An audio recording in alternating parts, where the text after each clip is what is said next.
সুপ্রিয় শিক্ষার্থীরা, আশা করি তোমরা সকলেই সুস্থ ও নিরাপদে আছো। একাদশ দ্বাদশ শ্রেণীর শিক্ষার্থীদের জন্য অনলাইন ভিত্তিক এই শিক্ষা কার্যক্রমে আজকের যুক্তিবিদ্যা ক্লাসের সাথে তোমরা যারা যুক্ত আছো তোমাদের সকলকেই জানাই আন্তরিক শুভেচ্ছা ও স্বাগতম।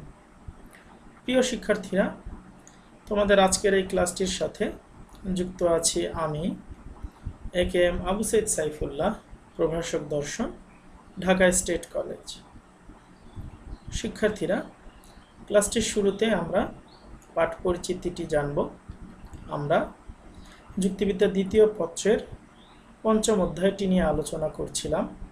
অধ্যায়টির নাম হলো কার্যকারণ সম্পর্ক প্রমাণ পদ্ধতি। এই অধ্যায়ের উপর আজকে আমাদের পঞ্চম ক্লাসটি অনুষ্ঠিত হচ্ছে। তবে ক্লাসটি শুরুর পূর্বে গত ক্লাসে আমরা যে বিষয়গুলো নিয়ে আলোচনা করেছিলাম, যথা অন্বয়ী ও ব্যতিরেকী পদ্ধতির পার্থক্য, তো সেই আলোচনা থেকে এ পর্যায়ে আমি তোমাদের কিছু প্রশ্ন জিজ্ঞাসা করব। আশা করি তোমরা সে প্রশ্নগুলোর সঠিক উত্তর দিতে সক্ষম হবে। এতে করে গত ক্লাসে আমরা যে বিষয়ে আলোচনা করেছিলাম সে সম্পর্কে তোমাদের কিছুটা জ্ঞান যাচাই করে নেওয়া সম্ভব হবে। তোমাদের নিকট আমার প্রথম প্রশ্নটি হলো, সিদ্ধান্ত প্রদানের দিক হতে অন্বয়ী ও ব্যতিরেকী পদ্ধতির পার্থক্য কি? অর্থাৎ অন্বয়ী ও ব্যতিরেকী পদ্ধতি কি ধরনের সিদ্ধান্ত প্রদান করে থাকে? তো অন্বয়ী পদ্ধতির সিদ্ধান্ত হয় সম্ভাব্য, কিন্তু ব্যতিরেকী পদ্ধতির সিদ্ধান্ত হয় নিশ্চিত। কারণ অন্বয়ী পদ্ধতি যেহেতু নিরীক্ষণের পদ্ধতি, তাই এর সিদ্ধান্ত হয় সম্ভাব্য। অন্যদিকে আমরা জানি ব্যতিরেকী পদ্ধতি হলো পরীক্ষণের পদ্ধতি, তাই এর সিদ্ধান্তটি নিশ্চিত হয়ে থাকে। এ পর্যায়ে আরেকটি প্রশ্ন, সেটি হলো প্রায়োগিক দিক হতে অন্বয়ী ও ব্যতিরেকী পদ্ধতির পার্থক্য কি? অর্থাৎ অন্বয়ী ও ব্যতিরেকী পদ্ধতিটি প্রয়োগের ক্ষেত্রে কি ধরনের পার্থক্য লক্ষ্য করা যায়? অন্বয়ী পদ্ধতির প্রয়োগ খুবই সহজসাধ্য ও যে কোনো পরিবেশে তা সম্ভব, কিন্তু ব্যতিরেকী পদ্ধতির প্রয়োগ ব্যয়বহুল ও এর জন্য নিয়ন্ত্রিত পরিবেশ প্রয়োজন। কারণ অন্বয়ী পদ্ধতি আসলে নিরীক্ষণের পদ্ধতি হয়, যে কোনো পরিবেশেই এটা যখন খুশি তখনই পরিচালনা করা সম্ভব। পাশাপাশি এটার ক্ষেত্রে তেমন কোনো ব্যয়ের প্রশ্ন আসে না, খুবই সহজসাধ্য। কেবলমাত্র আমাদের ইন্দ্রিয় শক্তির সাহায্যেই এই পদ্ধতির প্রয়োগ করা সম্ভব। অন্যদিকে ব্যতিরেকী পদ্ধতির প্রয়োগটা আসলে কেবল ইন্দ্রিয় শক্তির সাহায্যে সম্ভব নয়, পাশাপাশি আমাদের যন্ত্রপাতির সাহায্য লাগে।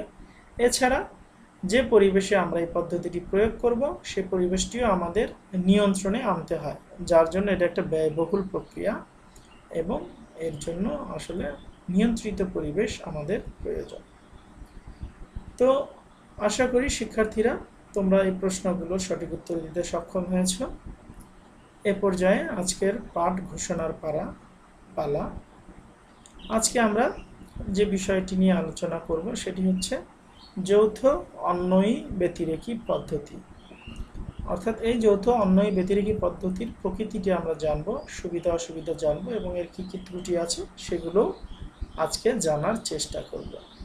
তো প্রত্যাশা করা যায় আজকের এই পাঠ থেকে তোমরা যে শিখন ফলগুলো অর্জন করবে তা হলো, তোমরা যৌথ অন্বয়ী ব্যতিরেকী পদ্ধতির প্রকৃতি ব্যাখ্যা করতে পারবে, পাশাপাশি যৌথ অন্বয়ী ব্যতিরেকী পদ্ধতির সুবিধা অসুবিধাগুলো বর্ণনা করতে পারবে এবং যৌথ অন্বয়ী ব্যতিরেকী পদ্ধতির যে ত্রুটিগুলো আছে সেগুলো তোমরা বিশ্লেষণ করতে পারবে।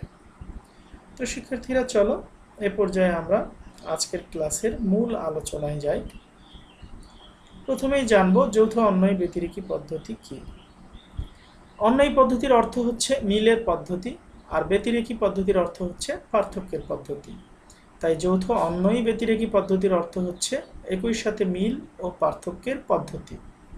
এই পদ্ধতিতে দুই বা ততোধিক সদর্থক দৃষ্টান্তে একটি অবস্থায় মিল থাকে, আর দুই বা ততোধিক নয়ার্থক দৃষ্টান্তে ওই অবস্থাটি ছাড়া আর কোনো বিষয়েই মিল থাকে না।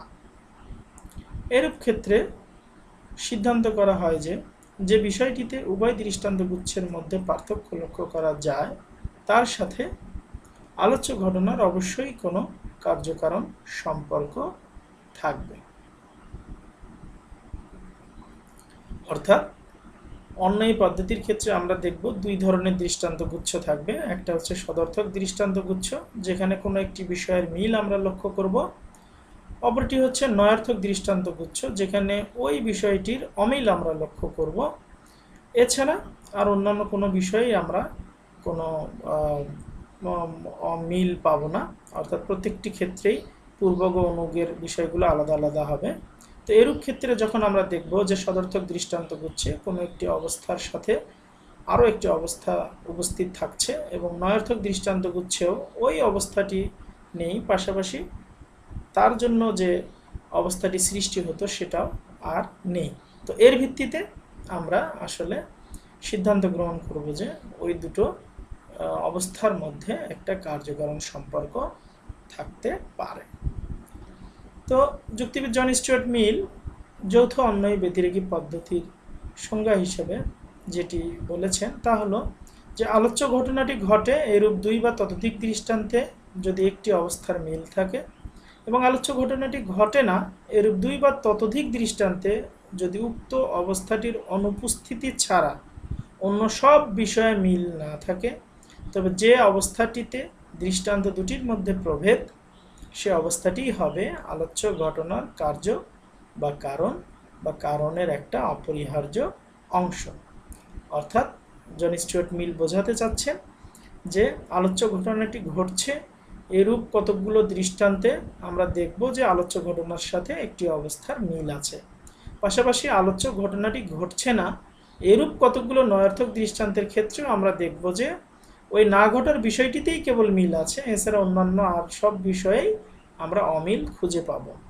তো যে অবস্থাটিতে অর্থাৎ আলোচ্য ঘটনাটি ঘটছে এবং এর ফলে যে আরেকটি অবস্থার মিল থাকছে, এবং দ্বিতীয় দৃষ্টান্তে বা নয়ার্থক দৃষ্টান্তে যখন দেখছি সেই বিষয়টি ছাড়া অন্যান্য বিষয়গুলোর আর মিল থাকতেছে না, অর্থাৎ সেই বিষয়টির অনুপস্থিতি ছাড়া অন্যান্য সব বিষয়ে অমিল লক্ষ্য করা যাচ্ছে, তো তখন আমরা এর থেকে এটাই সিদ্ধান্ত গ্রহণ করব যে আলোচ্য ঘটনাটির সাথে ওই বিশেষ অবস্থাটার একটা কার্যকারণ সম্পর্ক থাকতে পারে। অর্থাৎ আলোচ্য ঘটনাটি হয় ওই বিশেষ অবস্থাটির কার্য হবে, নতুবা কারণ হবে, কিংবা কারণের একটা অংশ হবে।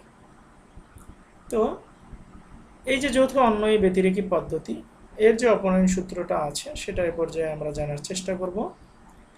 যৌথ অন্যায়ী ব্যতিরেকী পদ্ধতি আসলে কোনো মৌলিক পদ্ধতি নয়, এর নিজস্ব কোনো অপনয়ন সূত্র নেই, তবে অন্যায়ী ও ব্যতিরেকী পদ্ধতি দুটির অপনয়ন সূত্রের উপর ভিত্তি করে যৌথ অন্যায়ী ব্যতিরেকী পদ্ধতির আমরা একটা অপনয়ন সূত্র দাঁড় করাতে পারি, যথা কার্যকে অপ্রভাবিত রেখে যে পূর্বককে বাদ দেওয়া যায় তা একটা কারণ নয়, এবং কার্যকে অপ্রভাবিত রেখে যে পূর্বককে বাদ দেওয়া যায় না তা অবশ্যই কারণ বা কারণের অংশ হবে।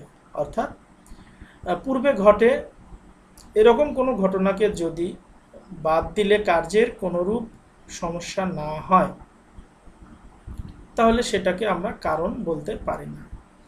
তবে পূর্ববর্তী ঘটনাটিকে বাদ দেওয়ার ফলে পরবর্তী ঘটনা বা কার্যটির যদি কোনো না কোনোভাবেই ক্ষতি হয় বা কোনো না কোনোভাবেই যদি কার্যটি প্রভাবিত হয়, তাহলে সেই পূর্বকটিকে আমরা সেই পরবর্তী বা ঘটনা বা কার্যটির কারণ বা কারণের অংশ বলে মনে করতে পারি।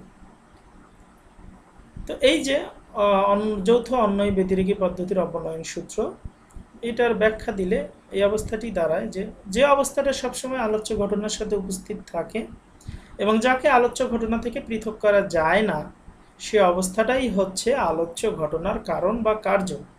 আবার একটা অবস্থা অপসারণ করার ফলে যদি আলোচ্য ঘটনাটা অপসারণ হয়ে যায়, তবে বুঝতে হবে আলোচ্য ঘটনার সাথে ওই অবস্থার একটা কার্যকারণ সম্পর্ক আছে। তো শিক্ষার্থীরা, আশা করি তোমরা এই অপনয়ন সূত্রটিও বুঝতে সক্ষম হয়েছ। এই পর্যায়ে আমরা যৌথ অন্যায়ী ব্যতিরেকী পদ্ধতিটির ব্যাখ্যা দেওয়ার চেষ্টা করব। তো এই পদ্ধতিতে যে বিষয়টি লক্ষ্য করা যায় সেটা হচ্ছে এখানে দুই ধরনের দৃষ্টান্তগুচ্ছ ব্যবহার করা হয়। একটা হচ্ছে সদর্থক দৃষ্টান্তগুচ্ছ এবং অন্যটি হচ্ছে নয়ার্থক দৃষ্টান্তগুচ্ছ। সদর্থক দৃষ্টান্তগুচ্ছ নিরীক্ষণ করে দেখা যায় আলোচ্য ঘটনা এবং এর সাথে সাধারণভাবে আরও একটা বিশেষ অবস্থা প্রতি ক্ষেত্রেই উপস্থিত থাকে। অর্থাৎ দৃষ্টান্তগুলোর মধ্যে একটা মাত্র ঘটনার উপস্থিতির দিক হতে মিল থাকে। অন্যদিকে নয়ার্থক দৃষ্টান্তগুচ্ছে দেখা যায় আলোচ্য ঘটনা এবং এর সাথে সাধারণভাবে আরও একটা বিশেষ অবস্থাও প্রতি ক্ষেত্রে অনুপস্থিত থাকে। অর্থাৎ দৃষ্টান্তগুলোর মধ্যে একটা মাত্র ঘটনার উপস্থিতির দিক হতে মিল থাকে। এ থেকে সিদ্ধান্ত করা হয় যে আলোচ্য ঘটনা উপস্থিত থাকলে যে অবস্থাটা উপস্থিত থাকে এবং আলোচ্য ঘটনা অনুপস্থিত থাকলে যে অবস্থাটা অনুপস্থিত থাকে সেটাই হচ্ছে আলোচ্য ঘটনার কারণ বা কাজ।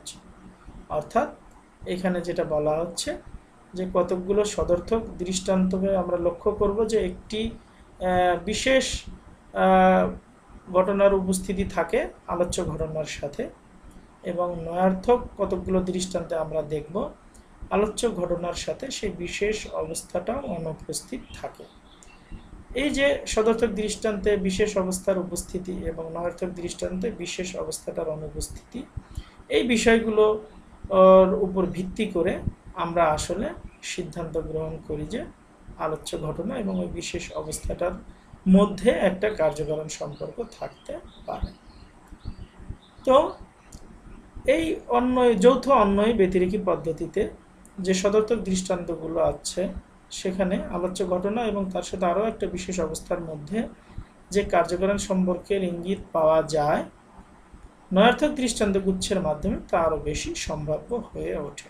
অর্থাৎ সদর্থক দৃষ্টান্তগুচ্ছে যখন আমরা দেখব যে আলোচ্য ঘটনার সাথে কোনো একটা বিশেষ ঘটনা উপস্থিত থাকছে, এ থেকে আমরা ধারণা করতে পারি যে এর মধ্যে একটা কার্যকারণ সম্পর্ক থাকতে পারে।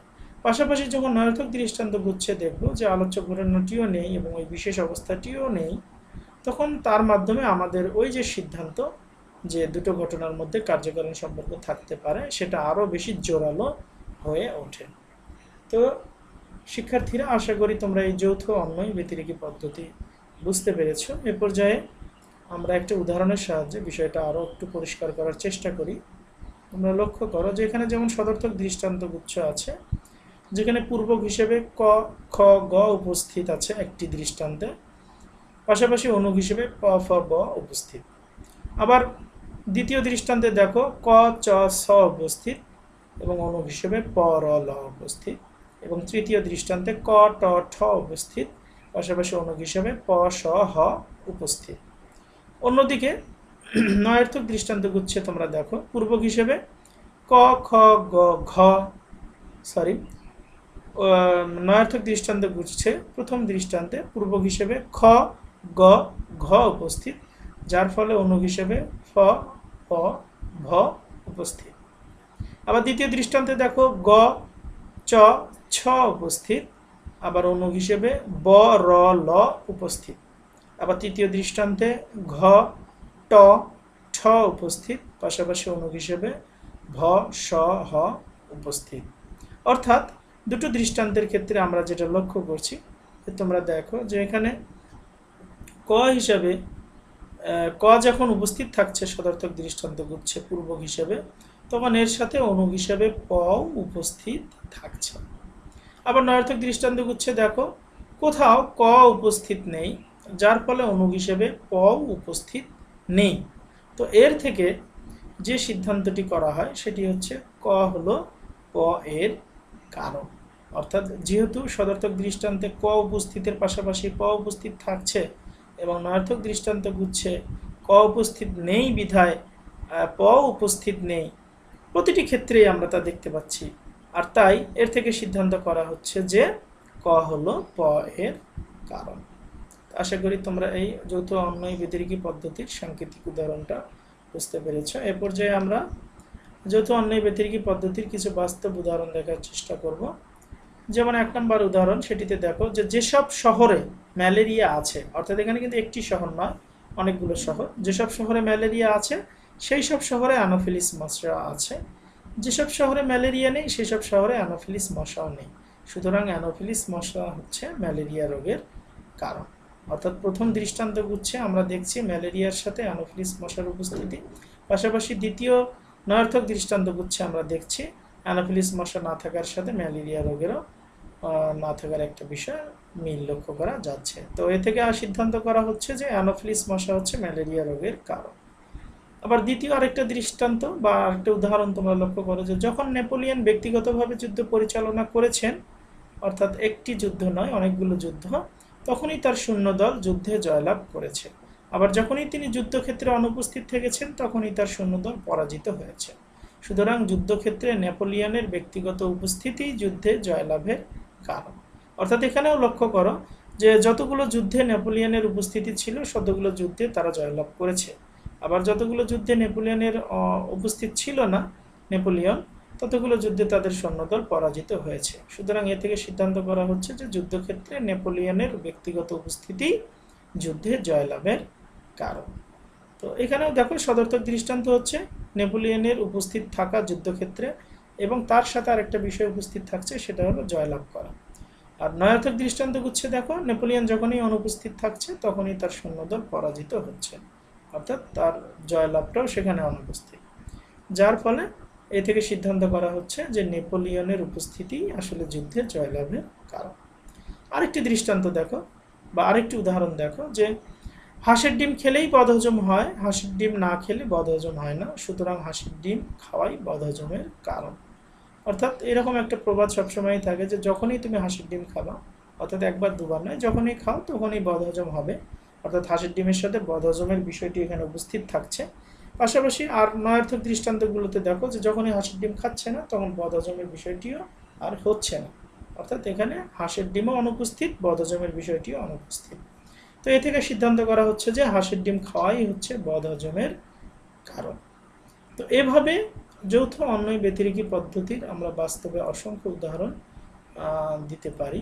তো আশা করি তোমরা এই বাস্তব উদাহরণের সাহায্যে যৌথ অন্যয় ব্যতিরেকি পদ্ধতিটি স্পষ্টভাবে বুঝতে আরও বেশি সক্ষম হয়েছে। তো প্রিয় শিক্ষার্থীরা, এ পর্যায়ে আমরা যৌথ অন্যয় ব্যতিরেকি পদ্ধতির কিছু সুবিধা জানার চেষ্টা করব। তো যৌথ অন্যয় ব্যতিরেকি পদ্ধতির প্রথম যে সুবিধা, সেটা হচ্ছে এই পদ্ধতির প্রয়োগ খুবই সহজ। কেন সহজ? কারণ এটি একটি নিরীক্ষণের পদ্ধতি এবং যেসব ক্ষেত্রে পরীক্ষণ সম্ভব নয় সেসব ক্ষেত্রেও এই পদ্ধতিটি আমরা সহজেই প্রয়োগ করতে পারি। তাই যেসব ক্ষেত্রে ব্যতিরেকি পদ্ধতি প্রয়োগ করা সম্ভব নয় সেসব ক্ষেত্রে যৌথ অন্যয় ব্যতিরেকি পদ্ধতিটি আমরা প্রয়োগ করে আমাদের সিদ্ধান্তটাকে আরও বেশি জোরালো করতে পারি। তো এই জন্য বলা হচ্ছে এটি একটি খুবই সহজ পদ্ধতি।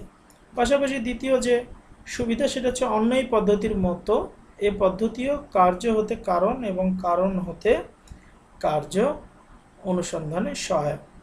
অর্থাৎ অন্যয় পদ্ধতিতে আমরা দেখেছি সরাসরি কার্য হতে কারণে যাওয়া যায়, আবার কারণ হতে কার্যেও যাওয়া যায়, কিন্তু ব্যতিরেকি পদ্ধতিতে আমরা দেখেছি যে সরাসরি ব্যতিরেকি পদ্ধতিতে আমরা কারণ হতে কার্যে গেলেও কার্য হতে সরাসরি কারণে যেতে পারি না। কিন্তু যৌথ অন্যয় ব্যতিরেকি পদ্ধতি যেহেতু নিরীক্ষণের পদ্ধতি, তাই এক্ষেত্রে আমরা সরাসরি কার্য হতে কারণ কিংবা কারণ হতে কার্য দুটো ক্ষেত্রেই ভ্রমণ করতে পারি। তো এটা হচ্ছে এই যৌথ অন্যয় ব্যতিরেকি পদ্ধতির একটা সুবিধা।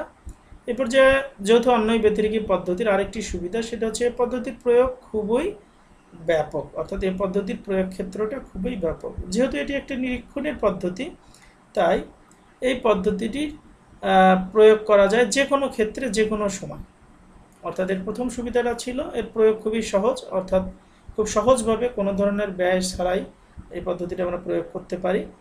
পাশাপাশি এর প্রয়োগ ক্ষেত্রেও ব্যাপক, কারণ এটা নিরীক্ষণের পদ্ধতি। যেখানে অন্যয় পদ্ধতি প্রয়োগ করা সম্ভব নয় সেখানে এই পদ্ধতি প্রয়োগ করা যায়। আর আমরা জানি যেখানে ব্যতিরেকি পদ্ধতি প্রয়োগ করা যায় না সেখানেও আমরা এই পদ্ধতিটি প্রয়োগ করতে পারি। আর আমরা জানি ব্যতিরেকি পদ্ধতিতে আসলে যন্ত্রপাতির যেহেতু ব্যবহার করতে হয়, পরিবেশটি যেহেতু নিয়ন্ত্রণে থাকতে হয়, তাই সেখানে একটা ব্যয়ের বিষয়ও যুক্ত থাকে। কিন্তু অন্যয় পদ্ধতি কিংবা এই যৌথ অন্যয় ব্যতিরেকি পদ্ধতির ক্ষেত্রে এইরকম বিষয়গুলো থাকে না, কারণ এগুলো নিরীক্ষণের পদ্ধতি।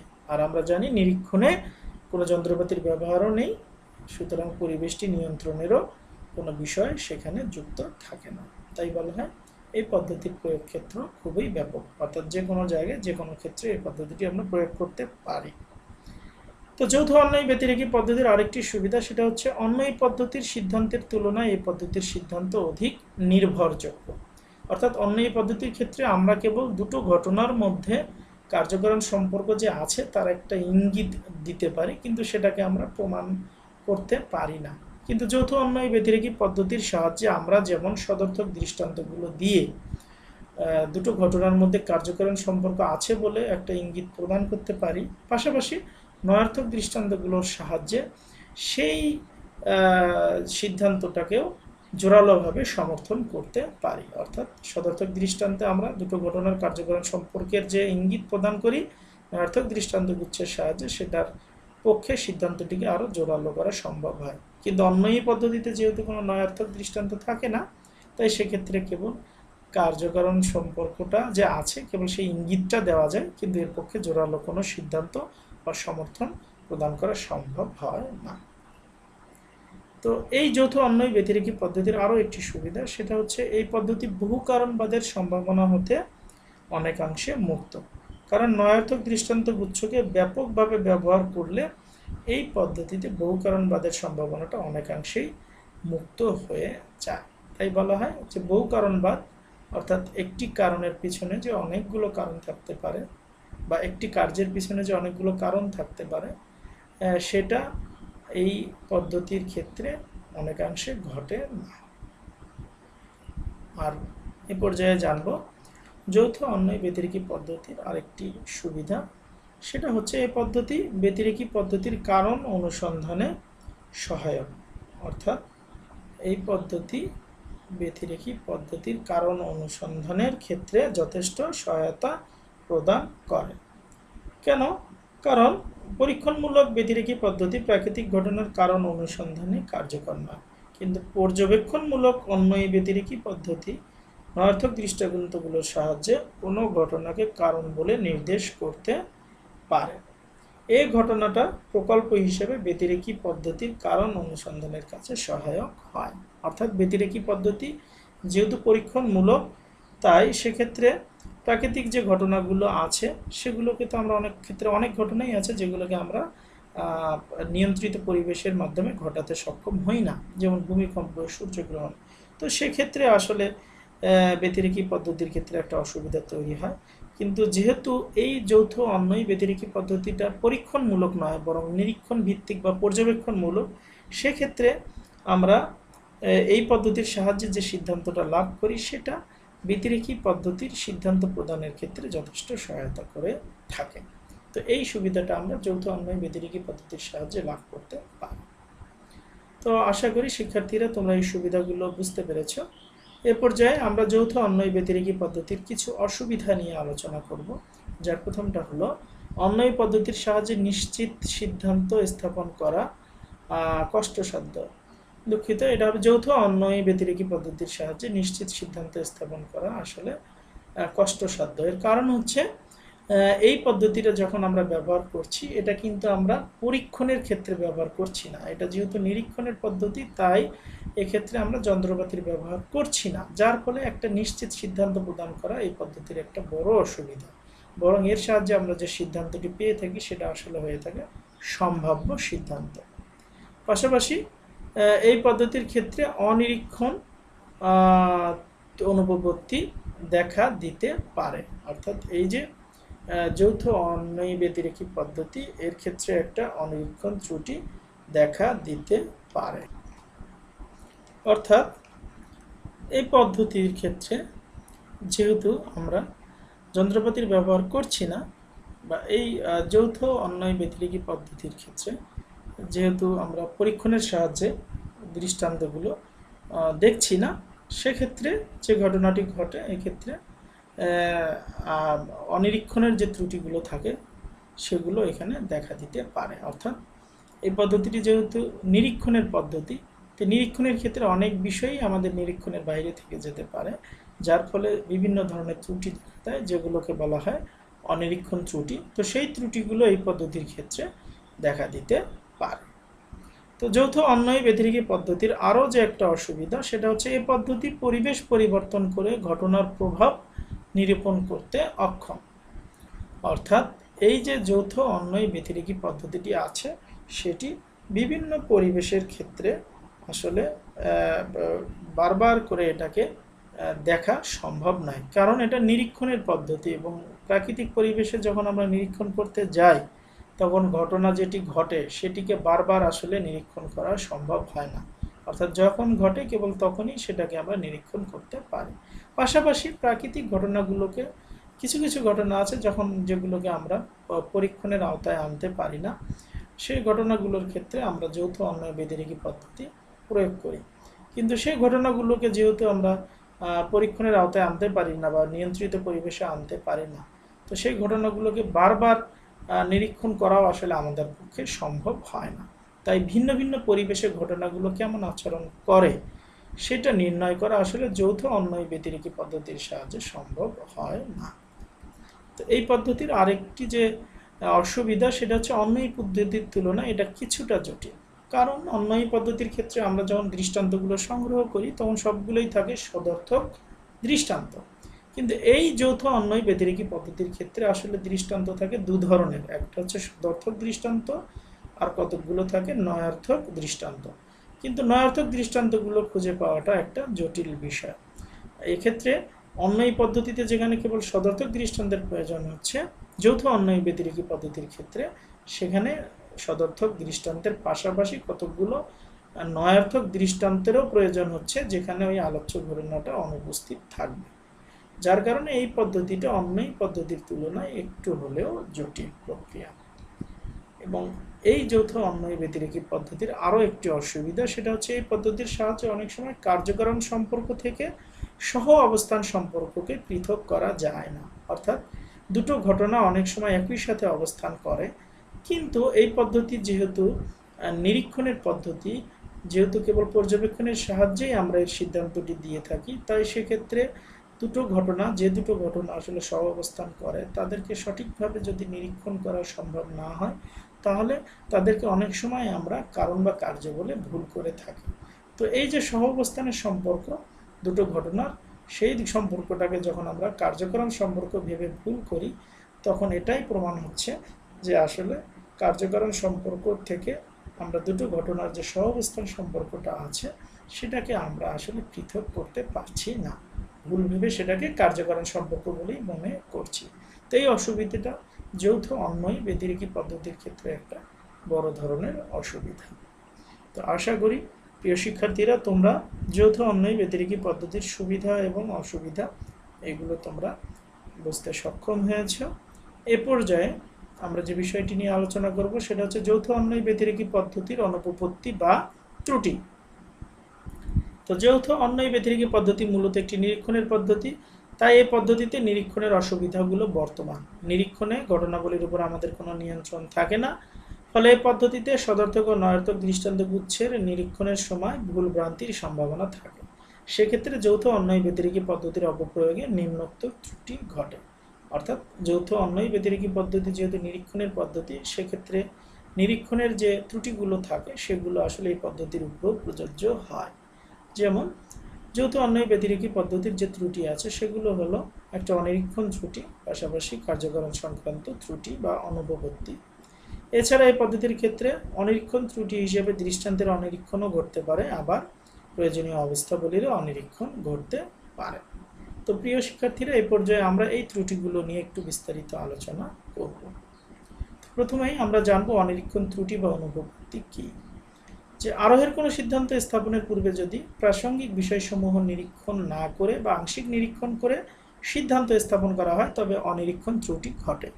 অন্যায় পদ্ধতি সাধারণত নিরীক্ষণের পদ্ধতি হয়, এর প্রয়োগের ক্ষেত্রে দৃষ্টান্ত নিরীক্ষণের সময় আসল ঘটনাবলী আমাদের দৃষ্টির আড়ালে থেকে অপ্রয়োজনীয় বিষয় প্রাধান্য বিস্তার করতে পারে।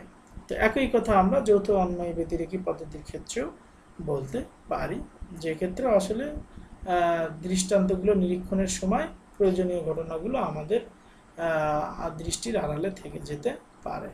যেমন লক্ষ্য করা যায় যে কোনো জাদুঘর যখন খেলা প্রদর্শন করেন তখন সাধারণত তিনি তার প্রতিটি খেলার পূর্বে একটি জাদুর কাঠি সঞ্চালন করে থাকেন।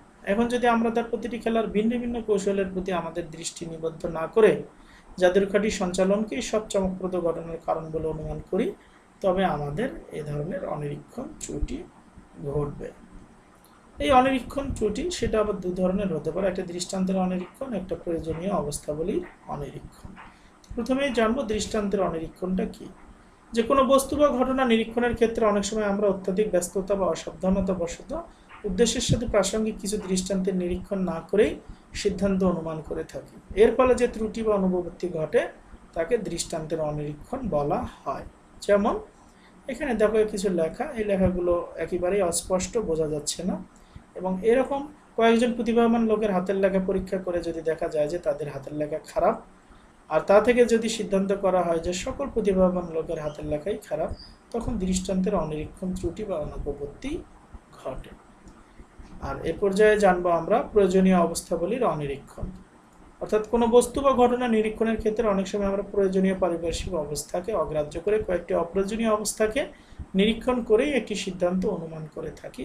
এর ফলে যে ত্রুটি বা অনুপপত্তি ঘটে তাকে প্রয়োজনীয় অবস্থার অনিরীক্ষণ বলা হয়।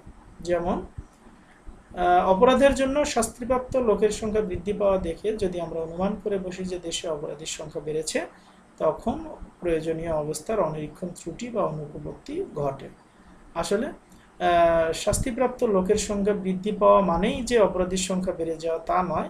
বিচার ব্যবস্থার উন্নতি হওয়ার ফলে অপরাধীদের শাস্তির সংখ্যা বা শাস্তিপ্রাপ্ত লোকের সংখ্যা আসলে বেড়ে যেতে পারে। অর্থাৎ অপরাধীর সংখ্যা একই রকম থাকলেও বিচার ব্যবস্থার উন্নতির কারণে পূর্বের তুলনায় শাস্তি প্রদান বা শাস্তিপ্রাপ্ত লোকের সংখ্যাটা এখানে বাড়ছে, সেটাও ঘটে যেতে পারে। কিন্তু এই পরিবেশটা এখানে আসলে লক্ষ্য করা হচ্ছে না। তো এই ধরনের প্রয়োজনীয় অবস্থাগুলো যখন অনিরীক্ষণ করে বা নিরীক্ষণ না করেই যখন সিদ্ধান্ত প্রদান করা হয়, তখন এটাকে বলা হয় প্রয়োজনীয় অবস্থাগুলি অনিরীক্ষণ জনিত ত্রুটি। তো আশা করি তোমরা এই অনিরীক্ষণ ত্রুটি এবং অনিরীক্ষণ ত্রুটির যে দুটো প্রকার, দৃষ্টান্তের অনিরীক্ষণ ও প্রয়োজনীয় অবস্থাগুলির অনিরীক্ষণ, এগুলো তোমরা বুঝতে পেরেছো। আসলে এই অসুবিধাগুলো বা এই ত্রুটিগুলো যৌথ অন্বয় ব্যতিরেকী পদ্ধতির ক্ষেত্রে ঘটে থাকে। এবং আরও যেটি যৌথ অন্বয় ব্যতিরেকী পদ্ধতির ক্ষেত্রে ঘটে সেটা হচ্ছে কার্যকারণ সংক্রান্ত ত্রুটি বা অনুপপত্তি। তো অনেক সময় ঘটনা নিরীক্ষণে আমরা দুটি সহ অবস্থিত ঘটনাকে একসাথে ঘটতে দেখি, যার একটি সবসময় আগে ও অন্যটি সবসময় পরে ঘটে, কিন্তু আমরা এদেরকে কারণ ও কার্য বলে অনুমান করি। ফলে এক্ষেত্রে যে ত্রুটি ঘটে তাকে কার্যকারণ সংক্রান্ত ত্রুটি বলে। যৌথ অন্যায় ব্যতিরেকী পদ্ধতি কার্যকারণ সম্পর্ক ও সহাবস্থান সম্পর্কের মধ্যে পার্থক্য নির্দেশ করতে পারে না। যেমন এখানে একটা চিত্র লক্ষ্য করো, যে আমরা বজ্রপাতের চিত্র লক্ষ্য করছি বা বিদ্যুৎ চমকানো। তো এরকম আকাশে যখন বিদ্যুৎ চমকায় ও পরে বজ্রধ্বনি শোনা যায়, তো এই পদ্ধতি যৌথ অন্যায় পদ্ধতি অনুসারে যদি আমরা বিদ্যুৎ চমকানোকে কারণ আর বজ্রধ্বনিকে কার্য বলে গণ্য করি, তবে কার্যকারণ সংক্রান্ত ত্রুটি ঘটবে। কেননা এরা আসলে সহ অবস্থিত ঘটনা এবং এরা একই সময় একই পৃথক কারণ তথা মেঘের ঘর্ষণ হতে সৃষ্ট। এখানে আমরা দুটো সহকার্যকে কারণ ও কার্য ভেবে ভুল করে বসি। তো যৌথ অন্যায় ব্যতিরেকী পদ্ধতির ক্ষেত্রে এরকম সহকার্যজনিত ত্রুটি বা সহ অবস্থান যে সম্পর্কটি আছে সেটাকে নির্ণয় করতে না পারায় যে ভুলটি তৈরি হয়, সেটি এই যৌথ অন্যায় ব্যতিরেকী পদ্ধতির ক্ষেত্রে ঘটতে পারে। তো আশা করি প্রিয় শিক্ষার্থীরা তোমরা আজকের আলোচনাটি বুঝতে সক্ষম হয়েছ। আজকে আমরা যৌথ অন্যায় ব্যতিরেকী পদ্ধতির প্রকৃতি জানলাম, এর সাংকেতিক উদাহরণ জানলাম, বাস্তব উদাহরণ জানলাম, এর ব্যাখ্যা জানলাম, এর অপনয়ন সূত্রটি জানলাম, পাশাপাশি এই পদ্ধতির সুবিধা এবং অসুবিধাগুলো নিয়ে আলোচনা করলাম এবং এই পদ্ধতির অপপ্রয়োগে বা এই পদ্ধতি প্রয়োগের ক্ষেত্রে যে ত্রুটিগুলো ঘটতে পারে সেগুলো নিয়েও বিস্তারিত আলোচনা করলাম। তো এ পর্যায়ে আজকের এই আলোচনা থেকে আমাদের এবার একটু মূল্যায়নের পালা এখানে থাকবে। অর্থাৎ আজকের আলোচনা থেকে কতগুলো বিষয় আমি তোমাদের প্রশ্ন জিজ্ঞাসা করব, আশা করি তোমরা সেই প্রশ্নগুলোর সঠিক উত্তর দিতে সক্ষম হবে। তোমাদের নিকট আমার প্রথম প্রশ্নটি হলো, যৌথ অন্যায় ব্যতিরেকী পদ্ধতির অর্থ কি? যৌথ অন্যায় ব্যতিরেকী পদ্ধতির অর্থ হচ্ছে একই সাথে মিল ও পার্থক্যের পদ্ধতি। আশা করি তোমরা প্রশ্নটির সঠিক উত্তর দিতে সক্ষম হয়েছ। এ পর্যায়ে যে আরেকটি প্রশ্ন, সেটি হচ্ছে যৌথ অন্যায় ব্যতিরেকী পদ্ধতিটি কি, অর্থাৎ এই পদ্ধতিটি কাকে বলে? তো যে পদ্ধতিতে কতগুলো সদর্থক দৃষ্টান্ত একটি অবস্থায় মিল আর কতগুলো নয়ার্থক দৃষ্টান্ত ওই অবস্থাটির অমিল দেখে সিদ্ধান্ত করা হয় যে অবস্থাটির সাথে আলোচ্য ঘটনার কোনো কার্যকারণ সম্পর্ক আছে, তাকে যৌথ অন্যয়ী ব্যতিরেকী পদ্ধতি বলে। এ পর্যায়ে আরেকটি প্রশ্ন, সেটি হলো যৌথ অন্যয়ী ব্যতিরেকী পদ্ধতির দৃষ্টান্তগুলোর প্রকৃতি কেমন হয়ে থাকে, অর্থাৎ এই পদ্ধতিতে যে দৃষ্টান্তগুলো ব্যবহার করা হয় সেগুলো কি রকমের হয়ে থাকে। হ্যাঁ, যৌথ অন্যয়ী ব্যতিরেকী পদ্ধতিতে দুই ধরনের দৃষ্টান্তগুচ্ছ ব্যবহার করা হয়, যথা সদর্থক দৃষ্টান্তগুচ্ছ এবং নয়ার্থক দৃষ্টান্তগুচ্ছ। এবং এই পর্যায়ে তোমাদের নিকট আমার আরেকটি এবং সর্বশেষ প্রশ্ন আজকের, সেটা হলো যৌথ অন্যয়ী ব্যতিরেকী পদ্ধতির সিদ্ধান্তটির সত্যতা কেমন হয়, অর্থাৎ এই যে যৌথ অন্যয়ী ব্যতিরেকী পদ্ধতির সাহায্যে আমরা সিদ্ধান্তটি লাভ করি সেটি কেমন হয়ে থাকে। সেই সিদ্ধান্তটি আসলে নিশ্চিত হয় না, সিদ্ধান্তটি হয় সম্ভাব্য, কারণ এক্ষেত্রে তো পরীক্ষণের পদ্ধতি নয় এটি যেহেতু নিরীক্ষণের পদ্ধতি, তাই যন্ত্রপাতির ব্যবহার নেই, বারবার ঘটনাটি পরীক্ষা করার সুযোগ থাকে না, তাই এটার যে সিদ্ধান্ত পাওয়া যায় সেটা হচ্ছে সম্ভাব্য সিদ্ধান্ত। তো প্রিয় শিক্ষার্থীরা, আশা করি তোমরা সকলেই যারা আজকে এই ক্লাসের সাথে যুক্ত ছিলে তারা আমার সবগুলো প্রশ্নেরই সঠিক উত্তর দিতে সক্ষম হয়েছ। তো এই পর্যায়ে তোমাদের আমি একটি বাড়ির কাজ দিব, সেটি হলো অন্যয়ী ও ব্যতিরেকী পদ্ধতির তুলনায় যৌথ পদ্ধতির ব্যবহারিক কার্যকারিতা মূল্যায়ন করো। অর্থাৎ এই যে যৌথ অন্যয়ী ব্যতিরেকী পদ্ধতি, এটির কার্যকারিতাটা তোমরা অন্যয়ী ও ব্যতিরেকী পদ্ধতির সাথে তুলনা করে মূল্যায়ন করার চেষ্টা করবে। কাজটি তোমরা বাসায় সম্পাদন করবে এবং পরবর্তীতে আমার কাছে দেখিয়ে নেবে। তো প্রিয় শিক্ষার্থীরা, আজকে আমাদের ক্লাসটি এ পর্যন্তই থাকবে। তোমরা আজকে যারা আমার এই ক্লাসের সাথে যুক্ত ছিল, তাই সবাইকে জানাচ্ছি আন্তরিক ধন্যবাদ। আশা করি আগামী ক্লাসও তোমরা আমার ক্লাসগুলোর সাথেই যুক্ত থাকবে। সেই প্রত্যাশায় তোমরা সকলেই সুস্থ থাকো, নিরাপদে থাকো, ভালো থাকো। আল্লাহ হাফেজ।